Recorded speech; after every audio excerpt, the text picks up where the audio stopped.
अस्सलाम वालेकुम जी। आज आप लोगों के लिए बना रहे हैं बटर मिल्क, जो कि आप घर पर आसानी से बना सकते हैं। काफ़ी बहनों और बच्चियों ने रिक्वेस्ट की है कि उन्हें जहाँ पर वो रहते हैं नहीं मिलता है। ये बहुत सिंपली आप इसे घर पर भी बना सकते हैं।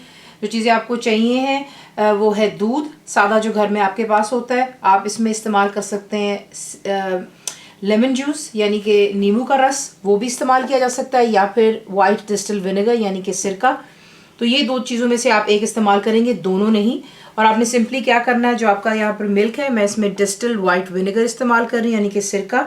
आप इसको यूं बीच में डालेंगे और आपने सिर्फ इसे चंद मिनट देने, और आप देखेंगे कि ये बिल्कुल फट जाता है और बटर मिल्क की शक्ल में आता है। इसका इस्तेमाल जो है काफ़ी रेसिपीज़ में होता है, केक्स में जाता है, कप केक्स में जाता है, आपकी सेवरी की डिशेस होती हैं, और काफ़ी दफ़ा मेन कोर्स होता है उसमें भी इसका इस्तेमाल होता है। इसे सिर्फ आप चंद मिनट दे दें और आपको मैंने सिर्फ इसे 1 मिनट दिया और चमचा हिला करके आप देखेंगे तो ये देख लें दूध जो है कम्प्लीटली फट जाता है। और यही जो होता है इसे हम कहते हैं बटर मिल्क, जो कि मैंने आपको बता दिया हुआ है कि ये काफ़ी चीज़ों में इस्तेमाल होता है। तो ये हो गया हमारा बटर मिल्क तैयार। यूँ बनता है आपका होममेड बटर मिल्क।